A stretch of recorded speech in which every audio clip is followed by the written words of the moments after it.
మనోజ్, నువ్వు నా బిడ్డవి.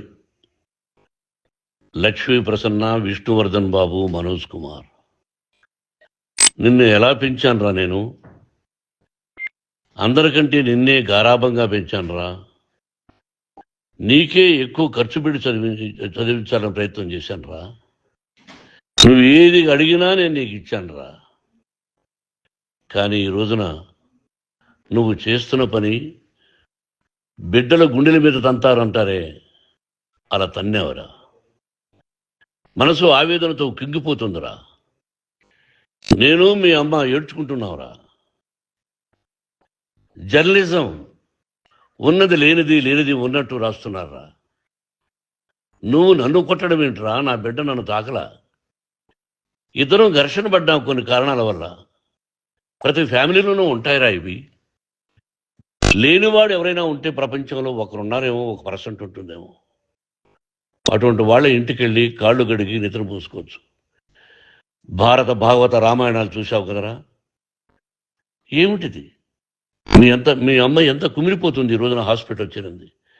నీ వల్ల హాస్పిటల్ చేరుతాను. చూడు మనోజ్, నీకన్నీ ఇచ్చిన ఈ రోజున నువ్వు నా గుండెల మీద తనడమే కాకుండా అపకీర్తి తీసుకొచ్చావు. ఏదేదో రాశావు, ఏదేదో చెప్తున్నావు. కొంతమంది జర్నలిస్టులు ఉన్నది లేనిది, లేనిది ఉన్నట్టు రాసే వాళ్ళ తత్వం వాళ్ళకి ఎందుకంటే టీఆర్పీ పెరగాలి. ఇది వాళ్ళ నైజం. మనం మార్చలేము. వాళ్ళందరి మీద మన కోర్టుకు వెళ్ళలేము. వాక్ స్వాతంత్రం అంటారు, ప్రజాస్వామ్యం అంటారు. ప్రజాస్వామ్యంలో కూడా కొన్ని హద్దులు ఉన్నాయి. ఇది నీకు తెలుసు అనుకున్నా. ఎంత మంచి నటుడివి నువ్వు. నీ భార్య మాటలు విని తాగుడికి అలవాటు పడిపోయావు. వింటున్నావా మనోజ్? ఎవరిని నమ్మాలో ఎవరిని నమ్మకూడదో పరిస్థితి తీసుకొచ్చావు. విద్యాలయాలు ఎంత గొప్పవిరా. మనం 25% కులమతాలకు అతీతంగా ఫ్రీ ఎడ్యుకేషన్ ఇస్తున్నాంరా. క్యాస్ట్ అనేది తీసేశాను రా 92లో ప్రాస్పెక్ట్స్లో. నువ్వు చదువుకున్నావురా. అక్కడ చదువుకున్న బిడ్డలు IAS, IPS అయ్యారా. ఎంతోమంది గొప్పవాళ్ళు అయ్యారా. నువ్వు నటుడుగా ఎంతో గొప్పవాడివి. తాగుడికి అలవాడబడి నువ్వు నీ భార్య ఇంట్లో బిహేవ్ చేస్తున్న విధానం ఆ భగవంతుడు సర్వేశ్వరుడు తెలుసు. భగవంతుడు చూస్తున్నాడు రా. నేను తప్పు చేసినా, నువ్వు తప్పు చేసినా, ఎవరు తప్పు చేసినా. ఎంత అవకాశం ఇచ్చావు మాట్లాడుకునేదానికి అందరికీ. ఇన్ని సంవత్సరాల్లో మన విద్యాలయాల్లో ఒక్క తల్లి కానీ ఒక తండ్రి కానీ ఏమైనా చెప్పారా? ఆ బిడ్డలు మన బిడ్డలు రా. మీరెంతో నాకు అక్కడ ఉన్నవాడు కూడా నా కూతుర్లు, నా కుమారులు. ఎంతమందికి ఫ్రీ ఎడ్యుకేషన్ ఇస్తున్నావు. వాడి దగ్గర ఏది ఆశించరా. నువ్వు ఎందుకు ఇలా తయారైపోయావు? ఎందుకు ఇంట్లో ఉండే పనివాళ్ళు అందరినీ కొడుతున్నావు?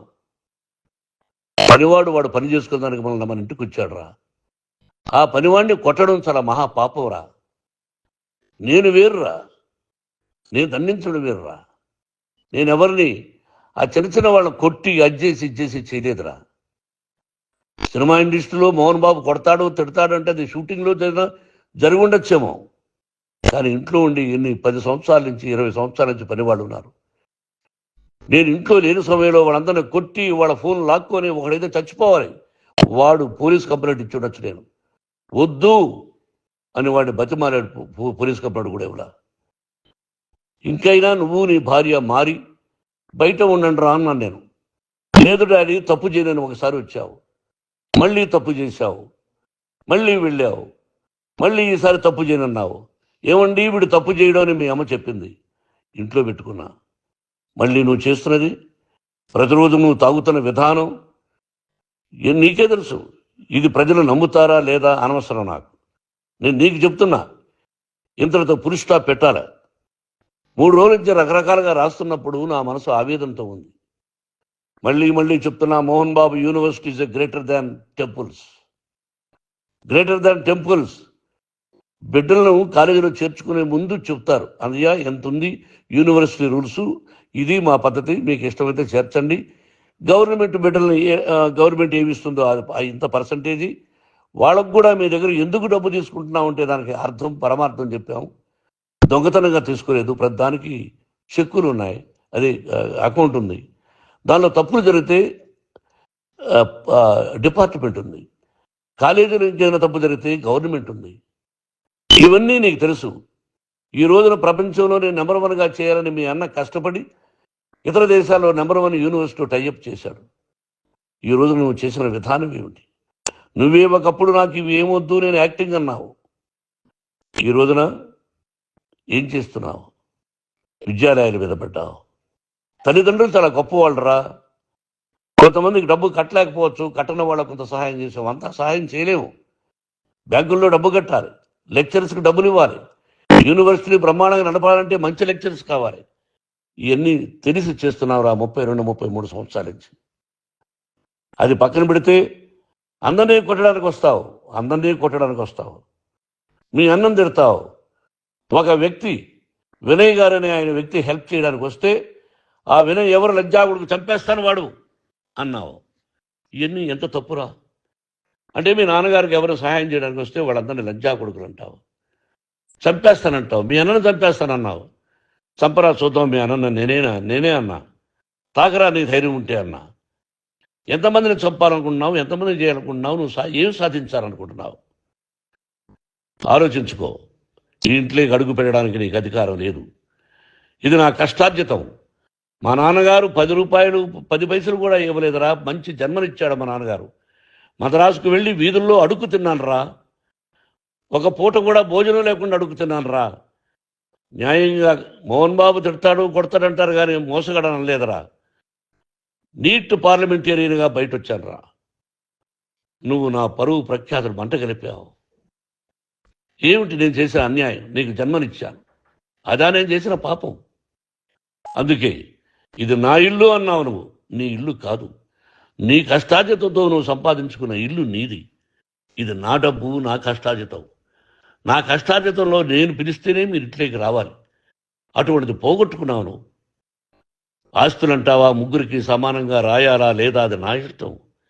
ఆస్తులు ఇస్తానా, లేకపోతే గంగపాలు చేస్తానా, లేకపోతే ఎవరికైనా దానధర్మాలు చేస్తానా, అది నాకు సంబంధించిందిరా. నా కష్టార్జితం రా. మీరు చేస్తున్న విధానం గుణగణాలు కావాలరా. మందు తాగచ్చురా. ఎంత తాగాలి? నేను కూడా 1 or 2 పెగ్స్ తీసుకుంటా. ఇది తప్పు కాదు, జనానికి తెలియాలి. నా డబ్బు ఇది. ఏ తాగి ఎవరిని కొట్లా, తాగి నేను తింటున్నా.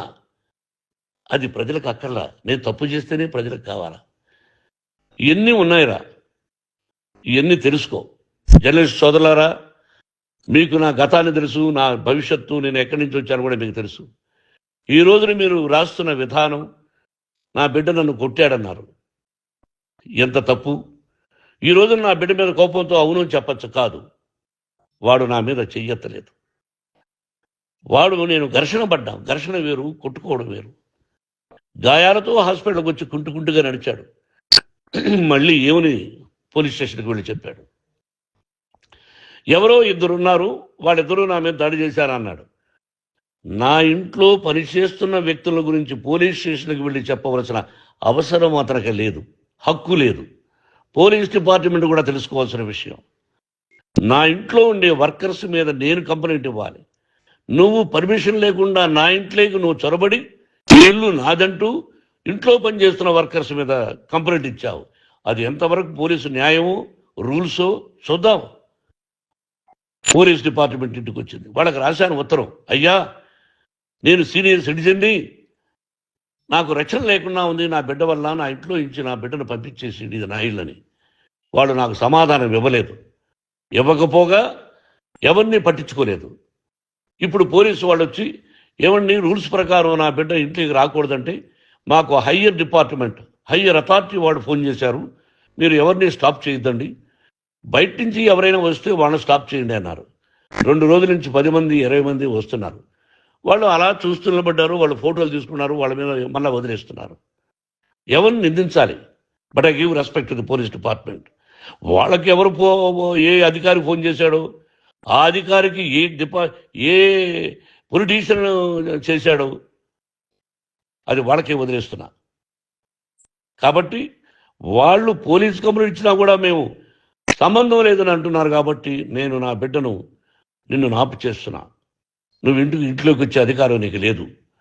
నువ్వు వచ్చి నీ బిడ్డను తీసుకెళ్ళు. సంతోషం. నువ్వు రాలేదు, నీ బిడ్డను జాగ్రత్తగానే చూసుకుంటావు. Take care your daughter, that's all. మీ అమ్మ హాస్పిటల్లో అడ్మిట్ అయింది. రేపో ఎల్లుండో మీ అమ్మను పిలిపించి బాగైన తర్వాత ఇదిగో నువ్వు నీ కొడుకు బిడ్డను తీసుకెళ్ళి వాడికి అప్పచెప్పని చెప్తాను పోలీసు వాళ్ళ ఆధ్వర్యంలో. ఇది 100% జర్నలిస్టు సోదరులారా, పులి స్టాప్ పెట్టండి. మీకు కుటుంబాలు ఉన్నాయి, మీ యజమానులకు కుటుంబాలు ఉన్నాయి. మీ కుటుంబాల విషయాలు, మీ యజమానుల కుటుంబాల విషయాలు మేము ఎవరు జోక్యం చేసుకోవాలా. మేము నటీనటులం. మాది తప్పుంటే నటుడుగా నన్ను ఫెయిల్యూర్ అని రాయండి, నా నటన బాగలేకపోతే రాయండి. బట్ ఇంటి లోపల సందులో నుంచి చూస్తూ తప్పు చేస్తున్నామని ఉన్నది లేనిది ఉన్నట్టు రాయకండి. మీకు నా హృదయపూర్వక నమస్కారాలు. ఇన్ని రోజులు హృదయపూర్వకంగా ఎంకరేజ్మెంట్ చేశారు. ఆ ఎంకరేజ్మెంట్కు నమస్కారం చేసుకుంటూ I love you all. I love you police department. మీరు న్యాయంగా ధర్మంగా నడుచుకోండి, ఎవరికి తొత్తుల్లాగా ఉండొద్దండి అని మనవి చేసుకుంటూ నేను సెలవు తీసుకుంటాను. Thank you very much for all the journalist. ఇక్కడ పులి స్టాప్ పెట్టండి. Thank you very much.